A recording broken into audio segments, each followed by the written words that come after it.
Queridísimos hermanos en nuestro Señor, el Evangelio de hoy, tomado de San Lucas, como acabáis de oír, nos ofrece la figura de nuestro Señor, en primer lugar, llamando bienaventurados a los que han tenido la dicha de verlo, contemplarlo en carne mortal, y de oírlo y escuchar sus enseñanzas, contraponiéndolos, sin embargo, a aquellos antiguos, los padres del Antiguo Testamento, profetas, incluso reyes, que hubieran deseado ver a Jesucristo, ver el día del Mesías, y sin embargo no pudieron verlo. Por eso a los que sí lo estaban contemplando y oyendo sus palabras les llama bienaventurados. Bienaventurados vosotros los que estáis viendo y oyendo lo que otros antiguos y antepasados vuestros hubieran deseado ver y oír, y sin embargo no pudieron hacerlo. A continuación he preguntado por algún fariseo acerca de cuál era el mandamiento máximo. El Señor le dice que es el de amar a Dios con todas las fuerzas, con todo su ser, y al prójimo como a ti mismo. El fariseo, queriendo justificarse, dice el Evangelio, puesto que le había preguntado no con muy buena intención, le pregunta a su vez que a quién ha de considerar como su prójimo. Y entonces el Señor les dice a todos, les explica la parábola del buen samaritano, de aquel pobre desgraciado que iba de viaje, como entonces se hacían los viajes, de Jerusalén a Jericó, y en el camino fue asaltado por unos bandidos o ladrones que le despojaron de todo, le apalearon, le dejaron herido y medio moribundo a la vera del camino. Pasó un sacerdote, lo miró y siguió su marcha, sin hacerle caso. Lo mismo un levita que pasó después.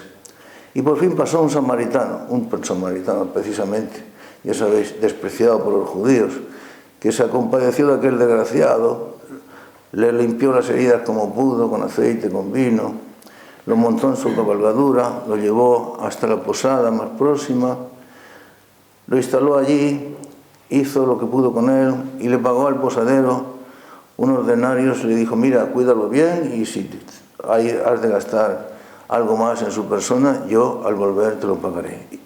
¿Cuál de los tres, pregunta Jesús, te parece a ti que fue el prójimo de aquel hombre? Y contesta el fariseo: pues el que hizo con él misericordia. Pues bien, en efecto, tiene razón, ve y haz tú lo mismo. Como os he dicho, el texto comienza con las palabras de nuestro Señor, llamando bienaventurados a los que han tenido la suerte de contemplarlo en directo, como diríamos hoy en día, contraponiéndolo a aquellos antiguos que tanto hubieran ansiado y deseado verlo y oírlo y no pudieron. Tened en cuenta que nosotros nos encontramos de alguna manera en una situación semejante, no digo igual, pero sí semejante a lo de los antiguos.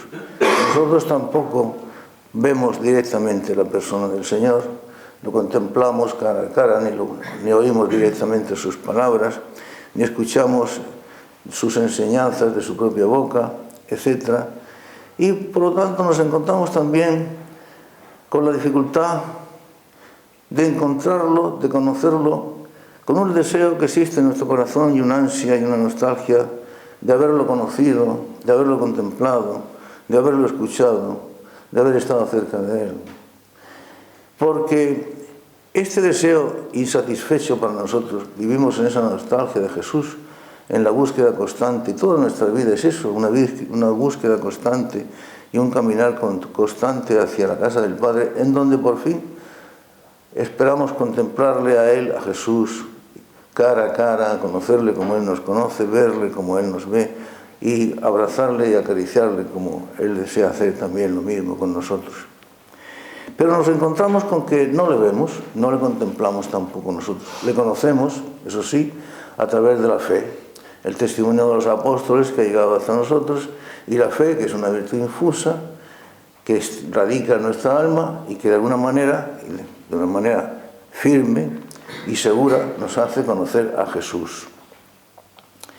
Pero dado el caso que en el mundo en que vivimos y en la sociedad en la que estamos, la crisis de fe actualmente en la que se encuentra la sociedad y en la misma Iglesia, como tantas veces hemos dicho, la crisis de fe es tan intensa y el ambiente que nos rodea es tan opuesto a Dios, y parece que ha levantado su bandera totalmente en contra de Jesucristo, Pues nos encontramos con que esa dificultad de conocer a Jesucristo y ese deseo que radica en nuestro corazón de verlo en directo, de percibirlo más íntimamente, se nos hace mucho más cuesta arriba, mucho más difícil.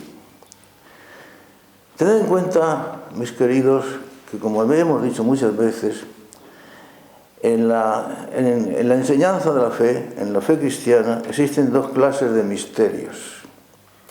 Aquellos en los cuales hemos de creer, porque Dios nos los propone y la Iglesia los enseña, hemos de creer a pesar de que no los vemos. Por ejemplo, el misterio de la Santísima Trinidad. Por otra parte, están aquellos misterios de fe en los que hemos de creer justamente y precisamente a pesar de lo que vemos, que es lo que nos pasa, por ejemplo, con la Iglesia, que es un misterio de fe, como dice el credo. Creo en la Santa Madre Iglesia. La Iglesia es un misterio de fe, en la cual hemos de ejercitarla y actualizarla precisamente a pesar de lo que estamos viendo y contemplando cada día, que no deja de ser un obstáculo para el desarrollo de la fe en nuestro corazón, en nuestra vida. Esta crisis de fe que la Iglesia y el mundo de hoy está viviendo es lo que hace más difícil esta percepción de Jesucristo que nosotros desearíamos tan ardientemente que fuera intensa en nuestro corazón y en nuestra vida. Este apartamiento de Jesucristo, este dejar de creer en Jesucristo, este dar de lado a sus enseñanzas, este volverse por el contrario a los criterios y dictados del mundo, prefiriéndolos a los del Evangelio, es lo normal y es lo que hace nuestro sentimiento de la fe, nuestra vivencia de la fe, la hace más difícil todavía.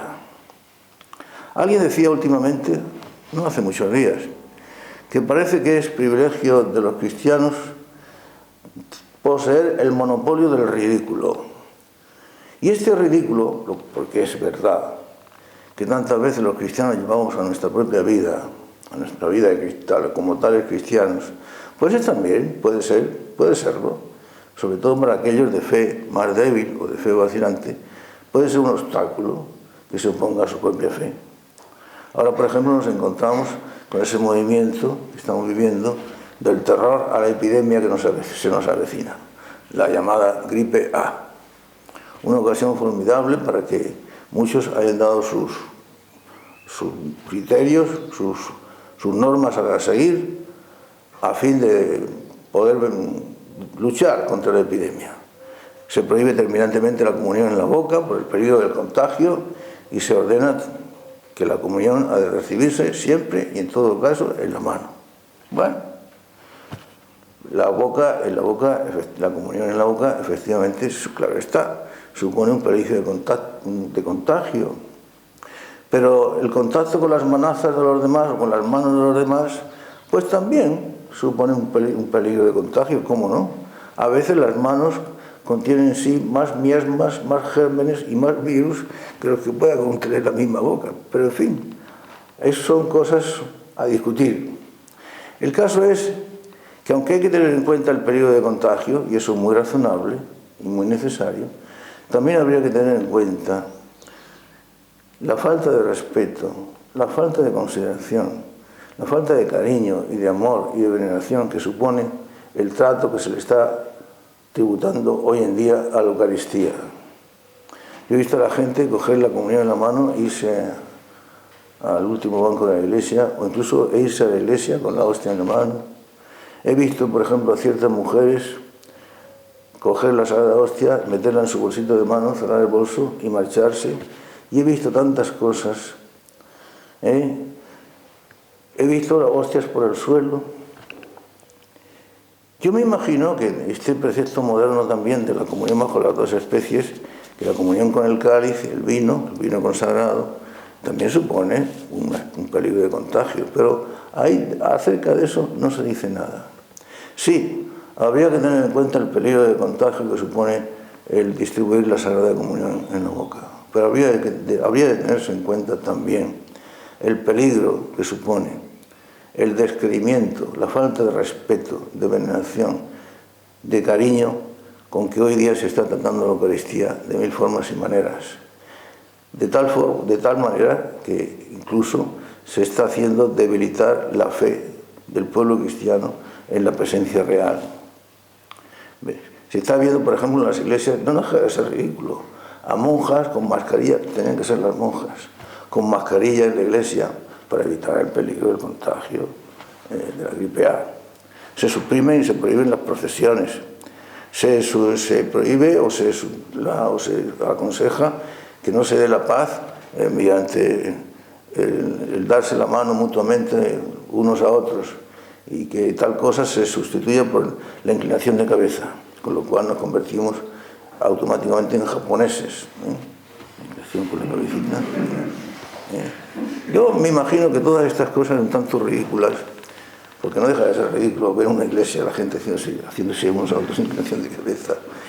Pienso, no sé si equivocadamente o no, que se podían haber suprimido o podían haberse evitado si no se hubiera impuesto la dichosa forma de dar la paz, dándose el saludo con la mano, que al fin y al cabo es una forma de saludarse, es una forma profana de saludarse, mientras que los ritos de la Sagrada Liturgia en la Iglesia, bueno, siempre tuvieron algo de peculiar, algo bastante de peculiar, porque al fin y al cabo son ritos sagrados, solemnes, cuyo objetivo es el acercarnos más a Dios y provocar en nosotros el sentimiento y veneración más profundos hacia la divinidad, y el respeto hacia la divinidad, y el amor hacia la divinidad.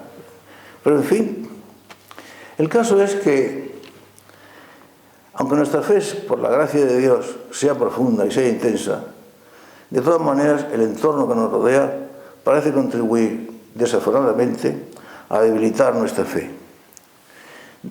Y de todas maneras, como digo, vivimos en esa nostalgia y en ese deseo y en esa inquietud, porque nos gustaría tener una percepción más intensa de Jesucristo.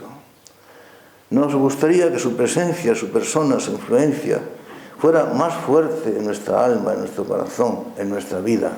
A veces, y más en los tiempos actuales, Jesús se nos presenta o se nos oculta, y se nos antoja que está o demasiado lejano o quizá completamente ausente de nuestra presencia, de nuestro corazón y de nuestra vida. Y entonces, como decían los apóstoles, como le preguntaban una vez a él, Señor, entonces ¿a dónde iremos si tú no estás? ¿Y a dónde iremos? A mí me viene a la mente, ante esta ausencia aparente del Señor, digo que es aparente, porque el Señor no nos abandona nunca. Yo estaré con vosotros todos los días hasta la consumación de los siglos. Y precisamente en los momentos de oscuridad, de sufrimiento, de aparente ausencia del Señor, en los que podríamos incluso pensar que Él no quiere saber nada de nosotros, quizá por nuestra conducta, por la mediocridad de nuestra vida o por lo que sea, en esos momentos es precisamente porque es cuando más lo necesitamos. En esos momentos, lo veamos o no lo veamos, lo percibamos o no lo percibamos, en esos momentos Él está más cerca de nuestro corazón. Por eso que el grito de San Juan de la Cruz, cuando decía, ¿a dónde te escondiste, amado, y me dejaste con gemido? Como el ciervo huiste, dejándome herido, salí tras ti clamando, y eras ido. Te escondiste. Como el ciervo huiste, dejándome herido, y tan herido, porque sin Él, ¿qué somos? ¿A dónde vamos? ¿Qué sentido tiene nuestra vida? ¿Acaso no nos sentimos angustiados, vacíos y tristes cuando parece que Él nos ha abandonado, que no estamos con Él? Y nos deja con gemido, y salimos tras Él clamando de todas formas porque queremos buscarlo ansiosamente, y nos parece que se ha ido. Digo que nos parece, porque Él no nos abandona nunca. Como una madre no abandonaría nunca a su hijo, a sus hijos, y un padre no abandonaría nunca a sus hijos. Y no existe madre ni padre en el mundo, ni amor de padre, ni amor de madre en todo el mundo y en todo el universo mundo, que se puedan comparar con el amor de Jesús a sus hermanos los hombres, con el amor de Dios a los hombres, que al fin y al cabo somos sus hijos. Pero ¿qué podíamos hacer entonces para que esa percepción de Jesucristo, esa ansia y ese deseo de conocer más y mejor al Señor, de sentirnos más cercanos a Él y de percibirlo a Él como más próximo a nosotros, porque lo necesitamos? ¿Qué podríamos hacer para que eso sea una realidad? ¿Cuál es el secreto? ¿Cuál es el procedimiento para conseguirlo? El procedimiento y el secreto nos lo dijo Él mismo.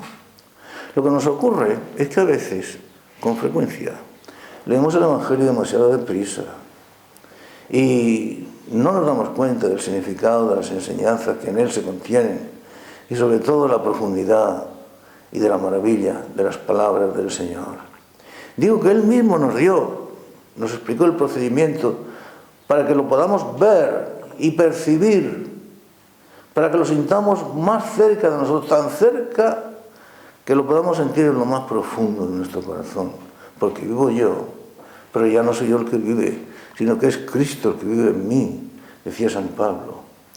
Pues bien, este procedimiento que Él mismo nos dio para que lo podamos percibir, ver y sentir, nos lo explicó cuando pronunció aquellas palabras tan dulces y maravillosas.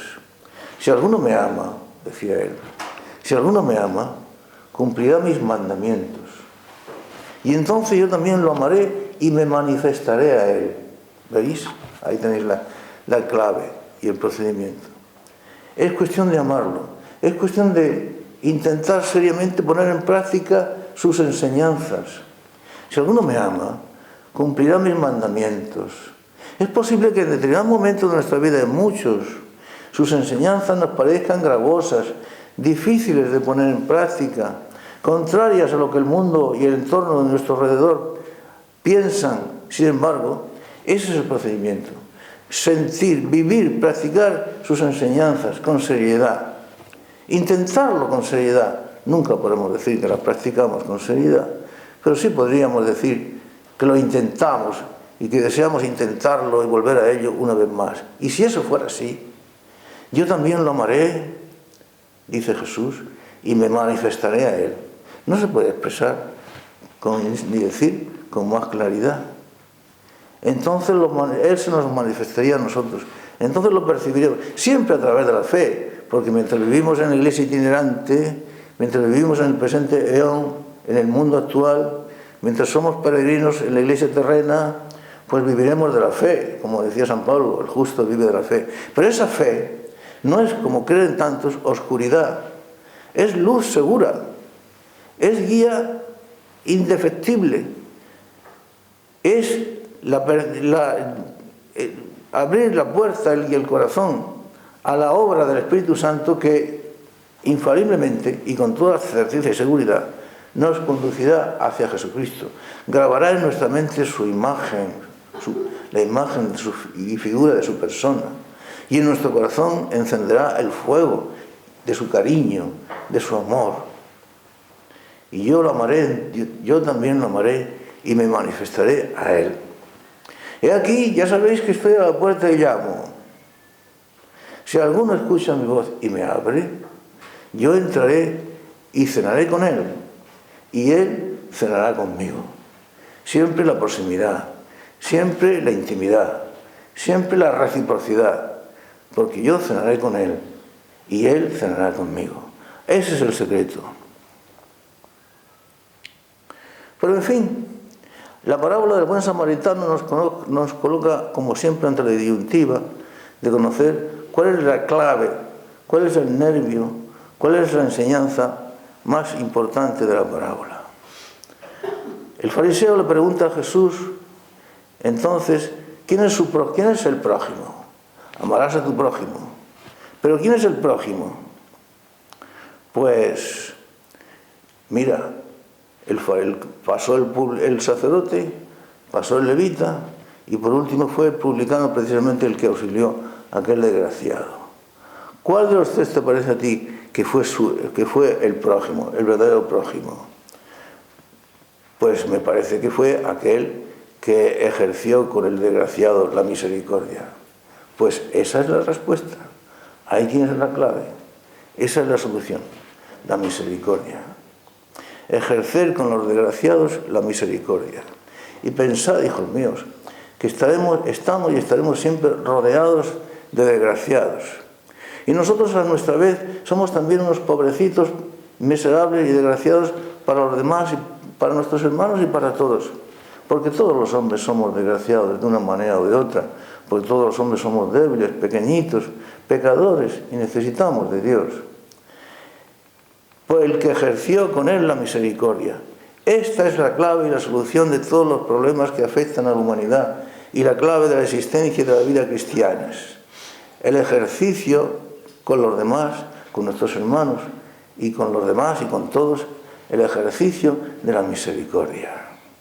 El ejercicio, en definitiva, del amor. Porque la misericordia no es más que eso. El amor desbordado hacia los demás. Hacia los demás que unas veces se lo merecen y otras no. Que unas veces son buenos con nosotros y otras veces son malos. A semejanza de vuestro Padre Celestial, que hace salir el sol sobre los justos y sobre los injustos, y hace llover sobre los malos y sobre los buenos.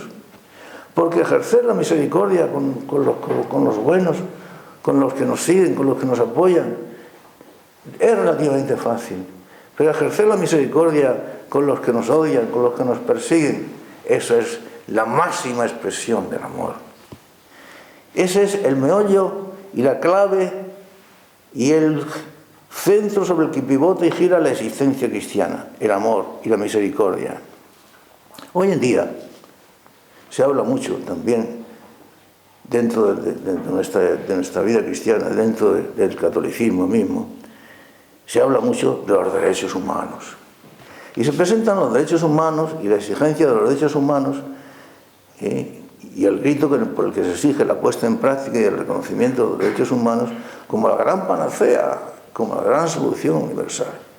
Cuando se respeten los derechos humanos, cuando se practique la justicia social, cuando en el mundo entero se implante la democracia, habrán dejado de existir los problemas. Existirá entonces el entendimiento entre los hombres y comenzaremos a funcionar como hasta ahora, después de tantos miles de años que han transcurrido por la humanidad, aún no hemos conseguido. Los derechos humanos. Pero ¿qué pasaría el día que los hombres comprendieran que la clave está en el amor? En ejercer con los demás la misericordia. Y ejercer con los demás la misericordia es volcarse a los demás, preferirlos a nosotros mismos.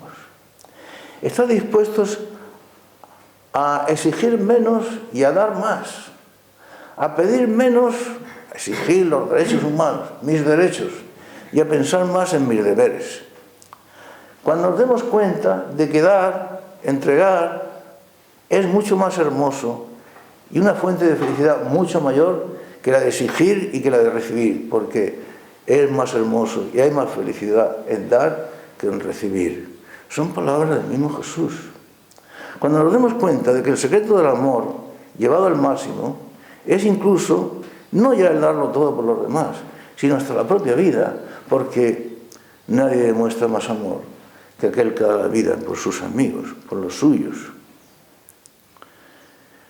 El que busque su propia vida, la perderá, pero el que pierde su vida por amor de mí, la encontrará. Cuando nos demos cuenta de que el secreto de la vida consiste en la misericordia con los demás, es decir, en la abundancia, el desbordamiento del corazón amoroso y enamorado hacia los demás, repito, amigos o enemigos, hermanos o no hermanos, buenos o malos, seguidores nuestros o aquellos que nos persiguen y nos odian, pero hasta hacia todos. El Cristo en la cruz. Padre, perdónalos, refiriéndose a sus enemigos. Perdónalos porque no saben lo que hacen. El acto supremo de amor y de misericordia. Cuando Jesús le dice al fariseo que la clave de todo está en el ejercicio de la misericordia, le está diciendo que la clave de la nueva existencia, de las nuevas relaciones del hombre con Dios que Él vino a restablecer, está en el amor. Y el mandamiento máximo y único, y el que lo resume a todos, es el que nos dio. Amaos los unos a los otros como yo os he amado. Y ahí el secreto, y ahí la solución, y ahí la clave. Amaos los unos a los otros como yo os he amado. La misericordia. Bienaventurados los misericordiosos. Claro que algunos dirán, Padre, todo eso está muy bien. Amaos los unos a los otros como yo os he amado.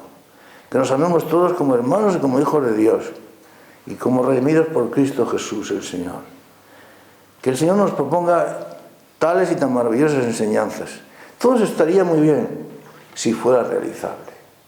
Porque todo eso no puede ser una utopía.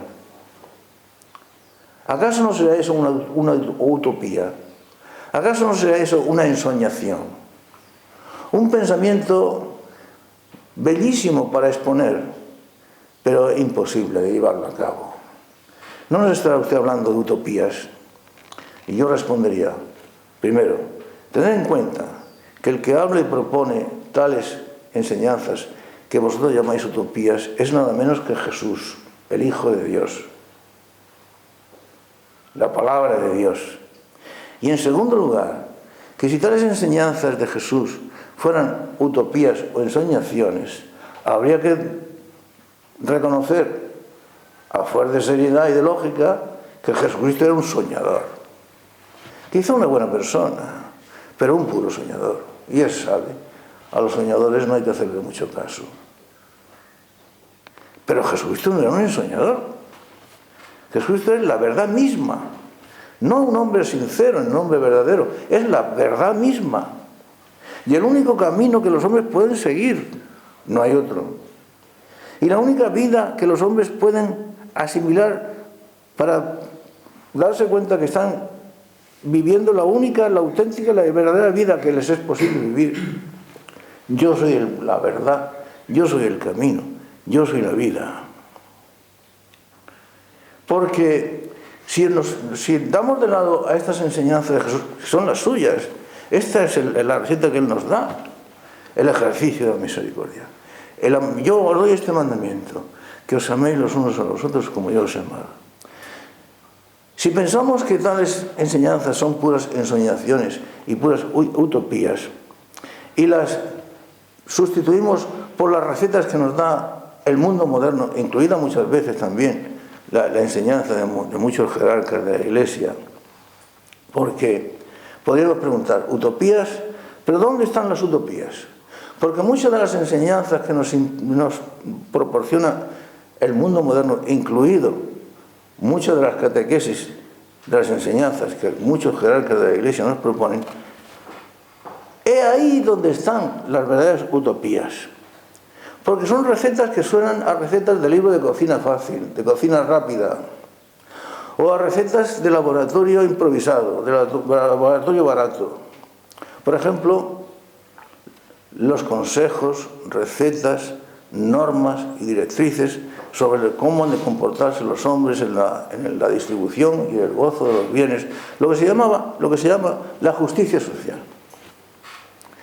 La prueba más evidente de que todas esas recetas que componen el corpus que la Iglesia nos ha proporcionado, o los jerarcas de la Iglesia, sobre la doctrina social, la prueba más evidente es que ninguna de esas recetas es definitiva ni convincente, es que cada día que pasa se acumulan nuevas y nuevas y nuevas enseñanzas sobre la doctrina social, hasta el punto que tenemos ya verdaderas toneladas de documentos y de libros sobre la justicia social.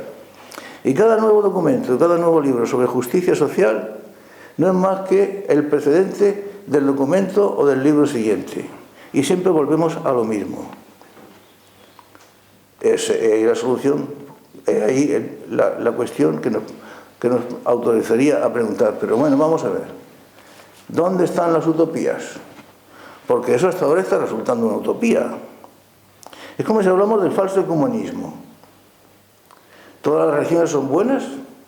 ¿Todas las religiones son iguales? ¿Todas las religiones son vehículos de salvación? ¿Todas las religiones contienen parte o el todo de la verdad? ¿Ninguna religión en particular puede atribuirse la exclusiva de poseer la verdad completa e íntegra, la única que la posee? Ninguna. La verdad es de todos y es de todas, pero eso se posee, está montado sobre una falsedad. Y lo que se monta sobre una falsedad es mentira. No hay más que una única y verdadera Iglesia, que es la depositaria y monopolizadora, porque así lo dispuso su fundador, del depósito de la verdad. Y todo lo demás son falsedades. Y si usted edifica sobre falsedades, pues recogerá errores, equivocaciones y barbaridades y, en definitiva, desastres. ¿Dónde están las utopías? El gobierno universal. El momento en que haya un gobierno universal en el mundo entero, los problemas se habrán terminado, porque el gobierno universal pues controlará los movimientos de inmigración, controlará la distribución de bienes, controlará pues las funciones de policía y controlará que se respeten los derechos humanos, todos y cada uno, incluido el principio de subsidiariedad. Pero vamos a ver, ¿en qué consiste el principio de subsidiariedad? Quizá vosotros no lo sabéis, yo sí, porque lo he estudiado a fondo, porque en mi estudio de Derecho se estudiaba muy a fondo el principio de subsidiariedad.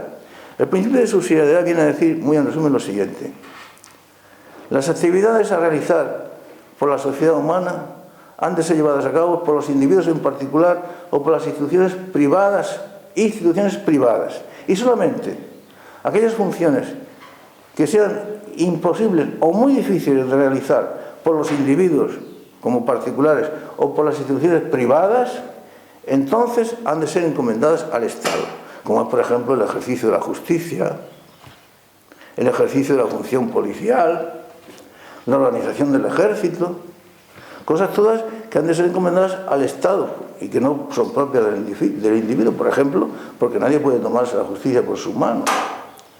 Pero fuera de eso, todo lo demás, todo lo que es posible, ha de ser realizado por los individuos, porque de otra forma se coartan las libertades individuales. El excesivo intervencionismo estatal no es más que una forma de acabar con las libertades individuales, una forma de ejercer la tiranía. Pero vamos a ver, si por un lado se dice que el Estado, que el gobierno universal va a controlarlo todo, incluido el principio de subsidiariedad, y por otra parte se dice que el principio de subsidiariedad es lo que garantiza la libertad de los individuos y de las instituciones privadas sin interferencia del Estado, yo o soy un ingenuo, o soy un infeliz, o me parece que tal cosa es una contradicción. Me parece contradictorio. No sé, o quizás es que yo no lo he entendido mal, no he entendido bien. Por eso, y volvamos a lo nuestro, al tema principal de la parábola, el amor es el motor, no digo ya de la existencia cristiana, sino de la existencia humana. El amor, la misericordia, el cariño, la comprensión de los unos con los otros. Hoy se habla mucho de esas cosas, pero en un plano puramente humano, desprovisto de contenido sobrenatural, que es lo mismo que decir desprovisto de todo contenido.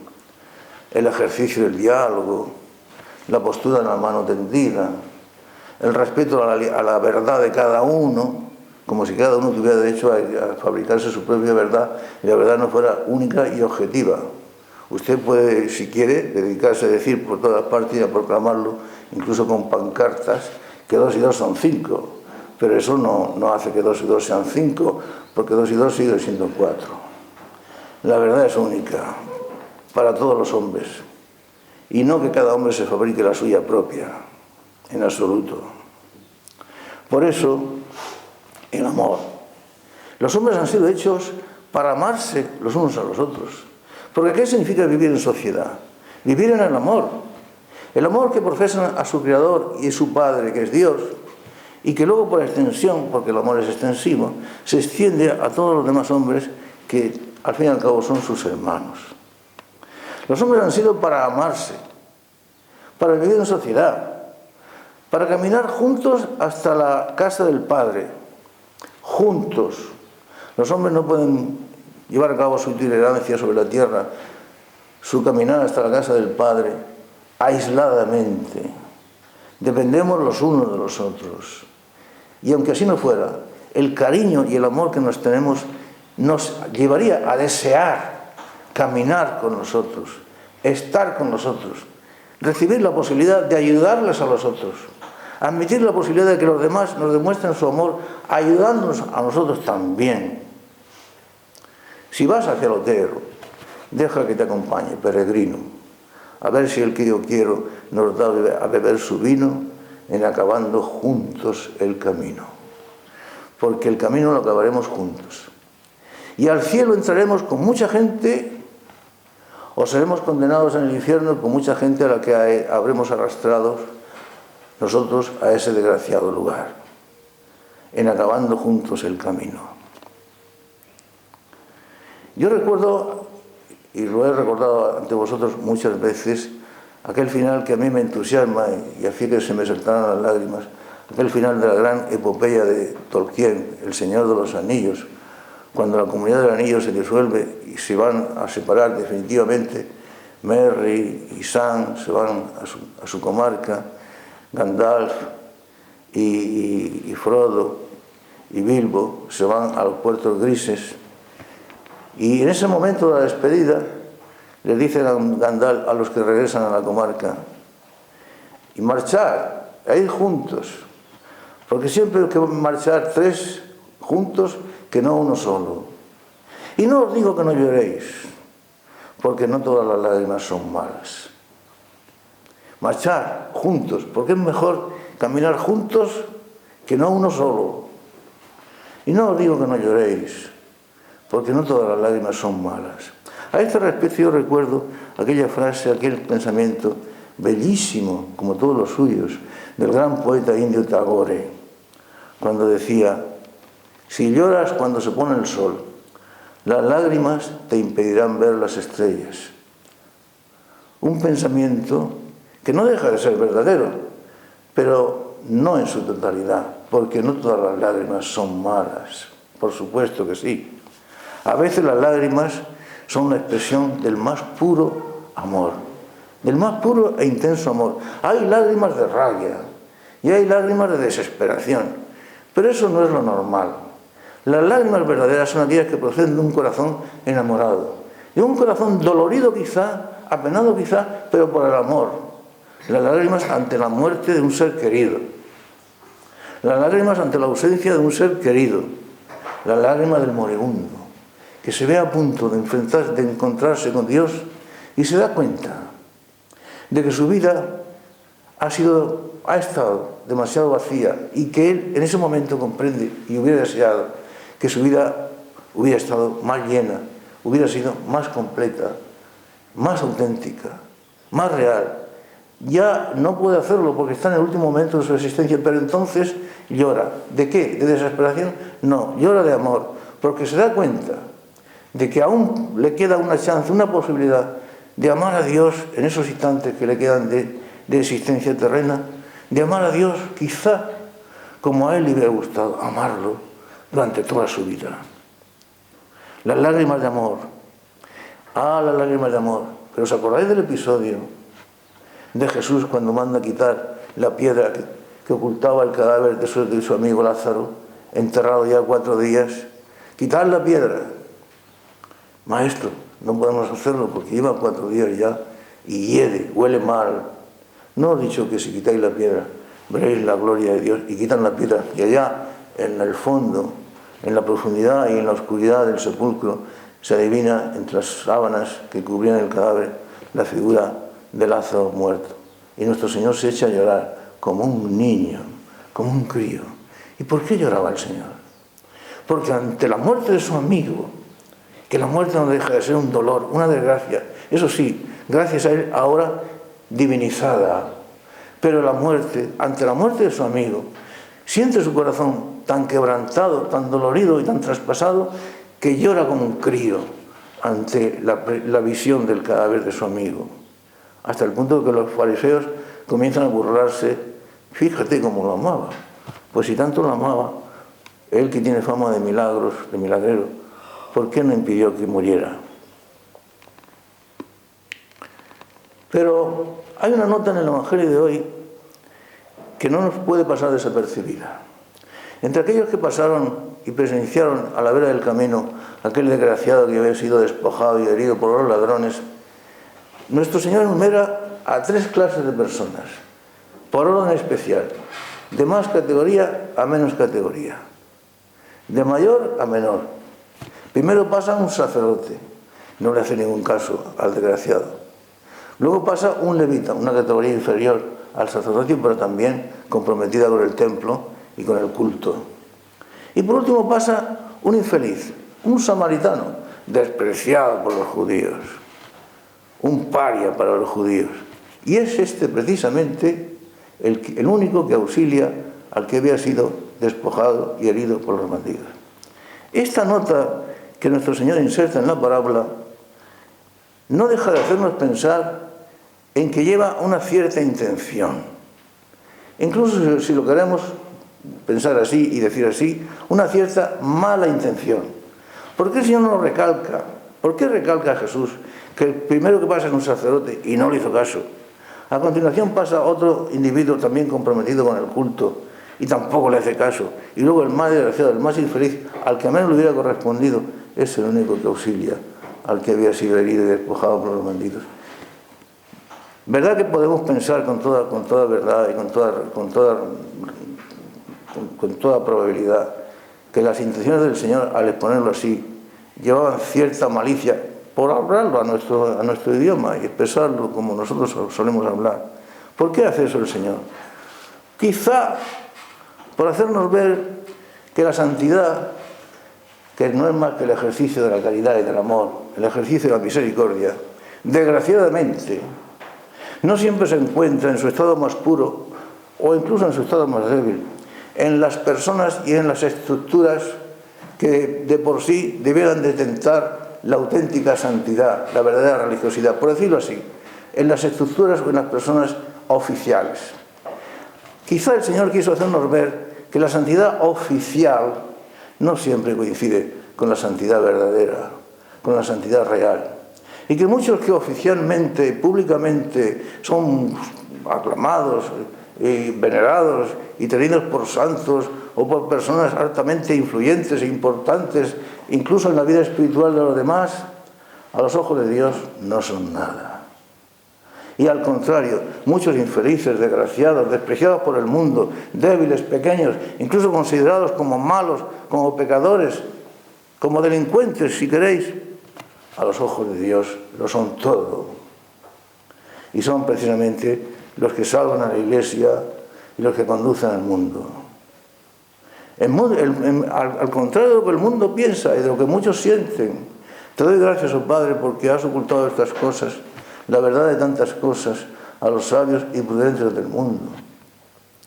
Y en cambio las has revelado a los pequeñitos, a los humildes del mundo, a los más desgraciados del mundo. No lo olvidemos. ¿Acaso Jesucristo es un alarmista, un derrotista, cuando nos hace ver en esta parábola que el más despreciable de todos fue el sacerdote? Después, por orden de importancia, el levita, y el único que se portó honradamente fue uno al que la sociedad de los judíos consideraba como un ser despreciable y maldito. Es que Jesucristo, al hacer esa denuncia, fue considerado como alarmista, como derrotista, como pesimista. ¿Por qué? ¿Por qué al denunciar la verdad y al exponerla en su crudeza, a quien tal hace se le llama alarmista, derrotista, pesimista? Jesucristo denunció la verdad, lo que ordinariamente y normalmente pasa en la vida real. No digamos que siempre sucede, pero sí normalmente y ordinariamente. La santidad real es más bien desconocida por el mundo. Es más frecuentemente perseguida por el mundo, por el mismo mundo. La santidad real no busca del espectáculo, ni de los aplausos, ni de la fama, ni de aquella serie de cosas y movimientos que en el fondo no suponen más que un puro show, un puro espectáculo, un puro montaje espectacular, pero en cuyo contenido, en cuya esencia, por más que se profundice y por más que se busque, ahí no se encuentra nada de auténtica vida cristiana. Y eso habremos de tenerlo en cuenta. Quizá algo de eso nos quiere insinuar nuestro Señor en su enseñanza en la parábola de hoy. Y por fin, volviendo a lo nuestro, a lo esencial, a lo nuclear de la parábola, la misericordia. Bienaventurados los misericordiosos. El ejercicio de la misericordia El desbordamiento del amor de un corazón enamorado hacia los demás es la única cosa que puede dar sentido a nuestra vida y que nos puede hacer felices. Es la única cosa que coloca en nuestro corazón un adelanto, una primicia de la alegría perfecta que hemos de alcanzar algún día en el cielo. La misericordia. Y cuando la misericordia o el amor se disfrazan de falsa misericordia o de falso amor, ¿cómo Jesús lo lamenta? Porque lo más bello que existe en la existencia, en el universo creado e increado, es el amor. Por lo tanto, el delito mayor que se puede cometer es el de corromper el tal amor, disfrazar el tal amor, falsificar el tal amor, bien con palabras, hacer el amor, se dice por ejemplo hoy en día, bien con hechos.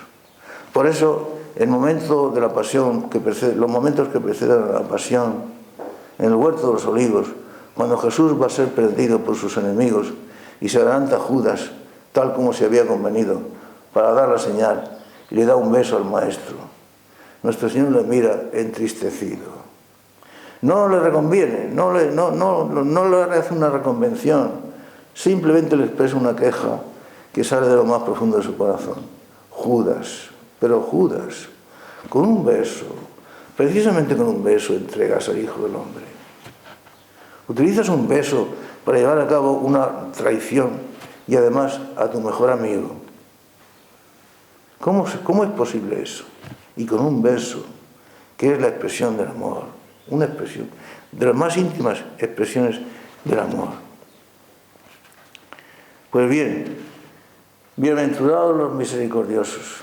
Ojalá que esta enseñanza de nuestro Señor acerca de la importancia de lo fundamental, del ejercicio de la misericordia, acerca de lo fundamental que supone que nuestro corazón se desborde en amor hacia los demás y que los prefiera y que más bien nos situemos en una situación, en un estado de olvidarnos de nosotros mismos porque el que busca su propia vida la pierde. Ojalá que comprendiéramos que eso es lo que constituye la esencia y el meollo de la vida cristiana, de la existencia cristiana, que es la única ruta que nos conduce con seguridad a la patria, al cielo, que es lo único que da sentido a nuestra vida y lo único que pone en nuestro corazón, esa llama, que es el comienzo, la primicia de alegría, de la felicidad perfecta que algún día en su plenitud la veremos enteramente colmada en la patria, en el cielo.